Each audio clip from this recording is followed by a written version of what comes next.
السلام عليكم، كيف حالكم يا بنات؟ إن شاء الله تكونوا بخيرين طيبين. اليوم اشتي أوريلكم كيف نبخر الدريرة، ونبخر كل أنواع الزباد، نبخر الأخضرين، نبخر البخور شو اسمه العطر المبخر، العطر المطبوخ، المعشوقة. كل هذه طريقة التبخير بوريكم اياها اليوم، وإن شاء الله لو قدرنا نواصل بنوريكم طريقة الأخضرين، وهذه مكونات الأخضرين وكيف نبخر الأخضرين كمان. يلا بسم الله الرحمن الرحيم، والصلاة على سيدنا محمد عليه أفضل الصلاة والتسليم. والتبخير أول مرة أحسن أوريكم التبخير قبل ما النار تكمل. الحين نحن ندخل هنا الدريرة وبعدين نبخره كده. ندخلها الدريرة كده، ندخلها بالمقرمة عشان تستوي ناعمة. أنا طبعا قد نخلته بس عشان أوري لكم كيف ندخله.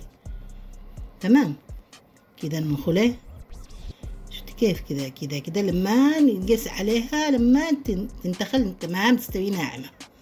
تمام يا بنات. وبعدين نبخره. كيف بنبخره؟ نشله كله كده بالمقرمة هذه.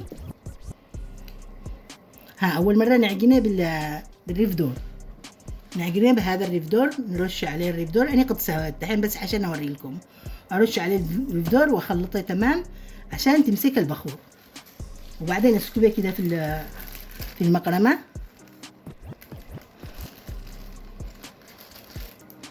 بس عشان أوري لكم ده الحين. تمام. طبعا هي تكون كمية أكبر من كده. بعدين أشيل البخور.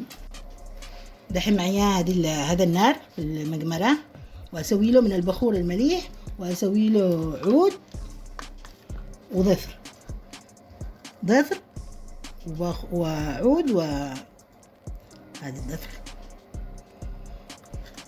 وأسوي له عود وأسوي له بخور.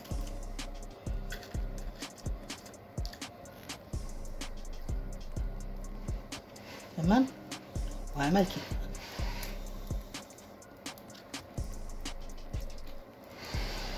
دحين شوفوا كيف يا بنات نبخر الدريرة. خدوا منه يتبخر الدريرة وتبخر البيت. في كثير طرق شوفوا يا بنات للتبخير الدريرة. ممكن تبخروها زي ما نسوي بخر الأخضرين. دحين بتشوفوا طريقة تبخير الأخضرين. دحين جبت الكيس هذا، خليه لما يتبخر تمام، وبدخله بالكيس ده وبربطه. تمام. خليني يعني يزيد يبخر.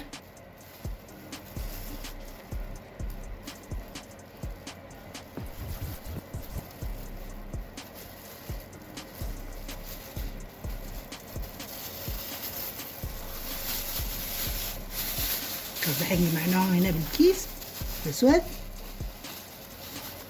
بنلفوه لما بعدين نخلي الريحة تجمع فيه، وبعدين بنسويه بنقسمه نصه المعشوقة، ونصه بنسوي منه أخضرين. تمام. الحين بوريكم تبخير القواري الذي بنسوي فيه العطور المعشوقة تمام. شوفوا طريقة التبخير. والزباد ده ظفر. تمام. وده عود. أنا بكتر بس بتطفي النار أساسا. لازم أني أسوي دي الطريقة كم مرات، يعني يشتيلك أقل حاجة 5 مرات، ولا أكتر حاجة 10 مرات تبخري عشان تطلعي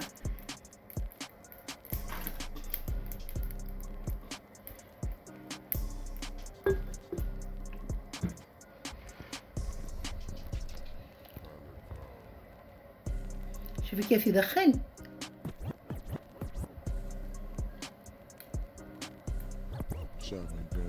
لما يمتلي دخان نخليه بالطريقة دي ونطفله، نخليه لما مثلا سويته دحين الصباح، العصر ارجع ابخر تاني مرة، تاني يوم، كل يوم بخر مرتين ثلاث. طبعا دحين بغطي القارورة، ومش معقول ابخرها تاني مرة، لان لو بخرتها تاني مرة بيخرج الدخان الاول. دحين خليها تعبى دخان تمام كده، وبعدين اغطيها كده في ساقة ما يخرج الدخان. واغص وارجع.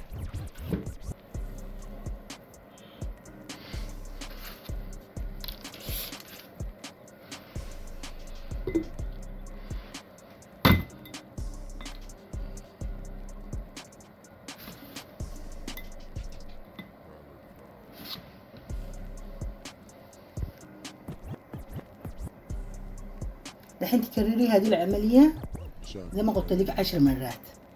بعدين هذه القوارير ايش بتستعمليها؟ تستعملي تخرجي تسويها تغسليها بالعطر. هي اول مرة قبل ما نصلح طبعا ملسناها بعطر عشان تمسك البخور او معشوقة. انا ملستها بمعشوقة. بعدين تسكبيها كلها بين قارورة حق تسكبي عطر فيه ده، تخرجي كل العطر حقه والبخور لداخل قارورة. بعدين تستعمليها في الطبخات حقك، طبخات العطور، تستعمليها في المعشوقات، تستعمليها في الزبادي المطبوخ.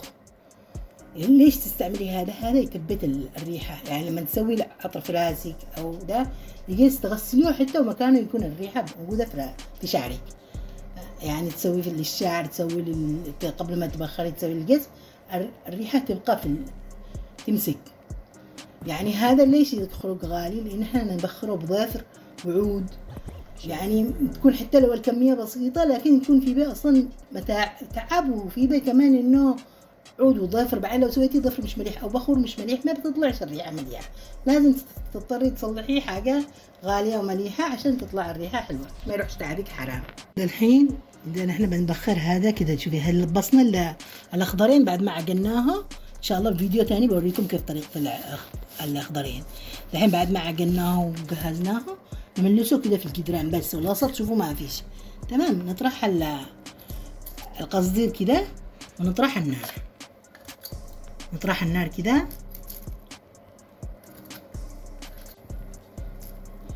شوفوا كيف طرحنا النار.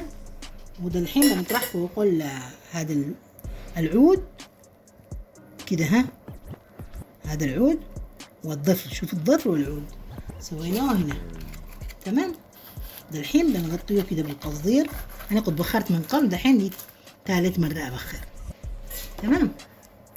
نقفله كده.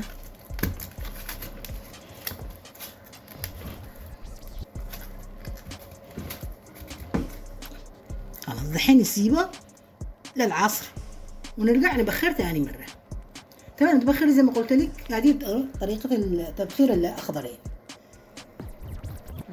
هذه اللي خرجناه من الذي حرقناه الضفر.